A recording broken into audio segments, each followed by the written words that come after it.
අයිබෝවන් සියලු දෙනාටම ජයම වේවා. ඉදිරි මහා මැතිවරණය ගැන ආපහු බොරු කිය ස්ටේජ් වල නගිනවා.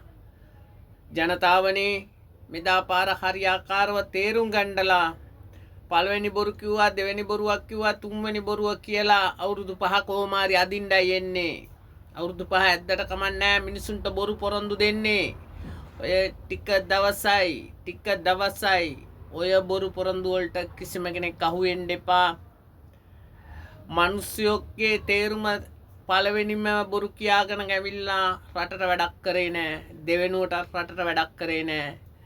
වංචා දූෂණය නැහැ කියනවා. ඒ වුණාට එයාලාගේ අරමුදලට සල්ලි දා ගන්නවා. පැලවත්තේ තියෙන කාර්යාලයට සල්ලි දා ගන්නවා. එහෙනම් ඒ සල්ලිත් අරගෙන මිනිසුන්ගේ අහිංසක මිනිසුන්ට ජනතාවට වැඩ කරන්න පුළුවන්. ඒ කිසිම දෙයක් කරන්නේ නැහැ. මොකෝ ආණ්ඩුව පෙරදුනත් අරමුදලේ යාලාගේ පැලවත්ත කාර්යාලයේ සල්ලි වලින් වියදම් කරන්න තියනවා කියලා ප්ලෑන් කරගෙන යන්නේ. සම්පූර්ණම යාපනයේට පුළුවන් තරම් අන්ඩ්‍ර සහාය දෙනවා. යාපනයේට පරිසම්බයල්ලා මෙදා පාරත් මේ ගුණා කියන දේවල් වලට ගුණා හැරන පැත්තට අපි හැරෙන්නේ නැති එක තමයි උනේ. මෙදා පාර මේ ගුණා කියන විදියට හැරෙන්න එපා. මිනිස්සු තේරුම් ගනින්නලා බොරු කියලා බොරුවෙන් මුලාවෙන් මිනිස්සු රවට්ටලා දේශපාලනය කරන්න ආපුන්ට කවදාවත් chance එකක් නැහැ. ඒ නිසා ඉදිරියේ මැතිවරණයට පළාත් සභා ඡන්දෙට හොඳම මොලේ කල්පනා කරලා තීරණය ගන්නලා අපි කතා කරන්නේ ජනතාව වෙනුවෙන් අහිංසක මිනිස්සු ගැන විතරයි. මම හැම වෙලේම කතා කරන්නේ අපි රට ඉරුවෝ කියලා අපිට කිසිම දෙයක් ඕනේ නැහැ. අත්‍යවශ්‍ය ආහාර ටික, අත්‍යවශ්‍ය බේත් ටික, අත්‍යවශ්‍ය පොත් ටික ආපු ගමන් දින 90ක් ඇතුළත හරි පළවෙනි අයවැයෙන් හරි 0 කරනකුවා අද වෙනකම් කරගන්න බැරි වුණා. හරිද? අද රටේ මොනවද කරලා තියෙන්නේ? රිලව් ගණන් කරලා රිලව්ව ගිහිල්ලා දාලා තියෙන වෙන පැත්තක ඕවා සල්ලි වේදම් කරන්නේ අනවශ්‍යවට. මිනිසුන්ට අත්‍යවශ්‍ය බඩු ටික අඩු කරලා දෙන්නේ නැහැ. මොකෝ ලෝකේ තියෙන ලොකුම ගින්න තමයි බඩගින්න. පේනවානේ මියන්මාරේ තායිලන්තේ වෙලා තියෙන දේ. හරිද?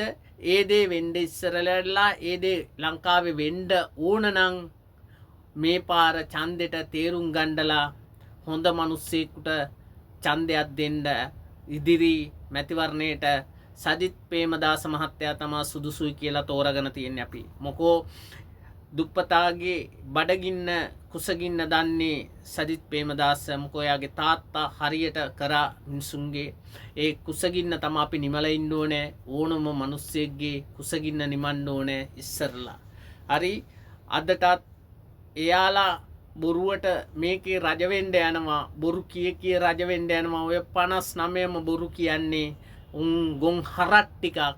මහ එකත් ගොන් හරකෙක්. උන් හරක් ටික වැඩක් නෑ. අද මහ ස්පිතාල ළඟ උද්ඝෝෂණය පවත්වනවා. අත්අඩංගුවට අරන් තියෙනවා. රටේ 7 වෙනි මාසේ 8 වෙනි මාසේ 9 වෙනි මාසේ වෙනකොට රටේ ලොකු කලබලයක් ඇති වෙනවා කියලා උන් හොඳට මතක තියාගන්න. ඒක අනිවාර්යයෙන්ම වෙනවා. මේ පළස්පද ඡන්දය හරියට පාවිච්චි කරන්න අනිවාර්යයෙන්ම මාලිමාවට නම් ඡන්දෙ දීලා නිකන් ඔයාලා මෙව වෙන්න එපා. මොකෝ අපිත් මාලිමාවට කඩේ ගියේ මිනිස්සු ඒ පොරොන්දු ඉෂ්ට කරේ නෑ අහිංසක මිනිසුන්ට. ඒ නිසා තමයි අපි අද ඒ වෙන පැත්තක් බලාගත්තේ. සජිත් ප්‍රේමදාස කියන්නේ රටට වැඩක් කරලා අහිංසක මිනිස්සුන්ගේ දුප්පත් ජනතාව ගැන තේරෙන්න හොඳ ජනාධිපති කෙනෙක් ළඟදිම 2028 හරි 29 හරි පත් කරන්නට මේ පළාත් සභා ඡන්දෙට සහයෝගය දෙන්න සියලු දෙනාම හොඳට අවබෝධයෙන් තේරුම් ගන්න. අපි යන රැල්ලට යන්න හොඳ නෑ. අපි රැල්ලට ගිහිල්ලා තමයි මේ මාලිමාවට කඩේ ගිහිල්ලා තමයි අපි ඔක්කොම අමාරුවේ වැටුනේ. ඒ නිසා උන් බොරු කියලා රට පාවලා දීලා බොරු කියලා තමයි මේ ආණ්ඩුව අරගත්තේ. හැබැයි කවදාවත් මේ විශ්ව සත්‍යයක් බොරු කියලා බොරු කියපුවුන්ට ඒ සාපේ අනිවාර්යයෙන්ම වදිනවා. මොකෝ අපි හදවතින් වැඩ කරා මාලිමාවට. ඒ හදවතින් වැඩ කරලත් ඒ දේවල් ඉෂ්ට වුන්නේ. ඒ නිසා මෙදා පාර සජිත් ප්‍රේමදාස මහත්තයාට මම සහයෝගය දෙනවා.